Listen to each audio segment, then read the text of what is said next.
जय हिंद। आज हम रडार के बारे में जानेंगे। रडार क्या है, रडार का फुल फॉर्म क्या होता है, रडार के पार्ट्स क्या है, रडार का आविष्कार क्यों किया गया, रडार का यूज़ कहाँ कहाँ करते हैं, रडार का इतिहास क्या है, शुरू से लेकर अंत तक जानेंगे।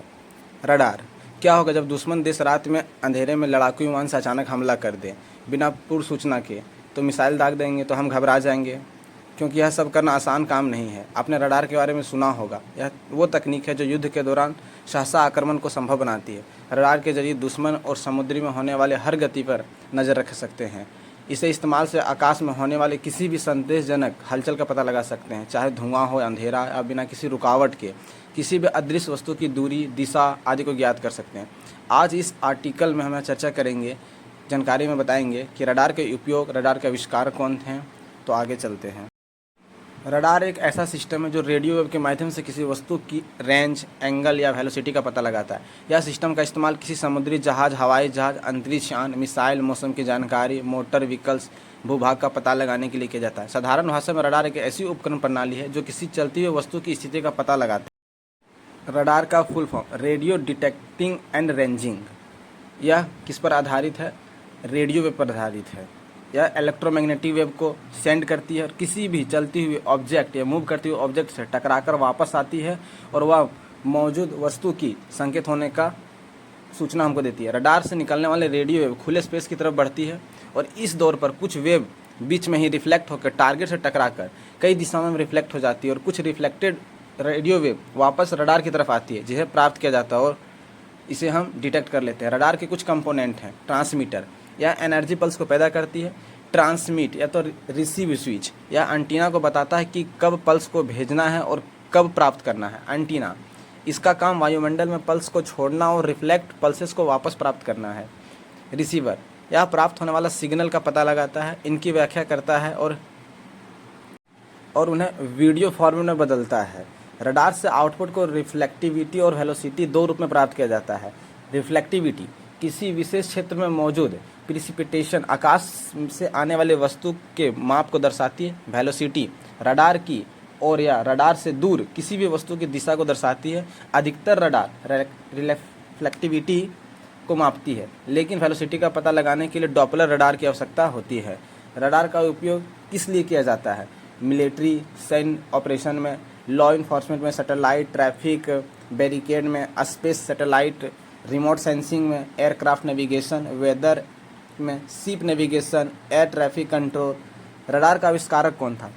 पहला यूजफुल रडार सिस्टम 1935 में ब्रिटिश भौतिकी वैज्ञानिक सर रॉबर्ट वाटसन वाट द्वारा निर्मित किया गया था। चलिए अब रडार का इतिहास जानते हैं।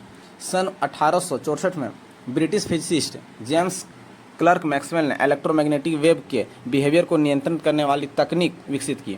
मैक्सवेल के समीकरणों में निहित रेडियो वेव रिफ्लेक्टिंग के नियम है और इन सिद्धांतों की पहली बार 1886 में जर्मन भौतिकी विज्ञानी हेनरिच हर्ट्ज द्वारा प्रयोग में लाया गया।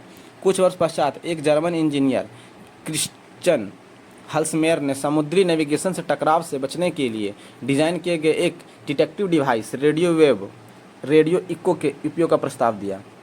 1924 में पहला सफल रेडियो रेंज खोजा प्रयोग हुआ, जब भौतिक वैज्ञानिक सर एडवन विक्टर एपल्टन ने आयनोस्फीयर की ऊंचाई का पता लगाने के लिए रेडियो वेव, कहने का मतलब है कि रेडियो इक्को का इस्तेमाल किया। ऊपरी वायुमंडल में एक ओजोन लेयर है जो लॉन्गर रेडियो वेव को रिफ्लेक्ट करती है। पहला प्रैक्टिकल रडार सिस्टम 1935 में ब्रिटिश भौतिकी विज्ञानी रॉबर्ट वाटसन वाट द्वारा निर्मित किया गया और सन 1939 में इंग्लैंड ने हवा या समुद्र में हमलावरों का पता लगाने के लिए अपनी दक्षिणी और पूर्वी तट पर रडार स्टेशन की एक श्रृंखला स्थापित की। सन 1935 में वाटसन वाट ने एक पेपर इंटिल्ड लिखा, the detection of aircraft by radio method.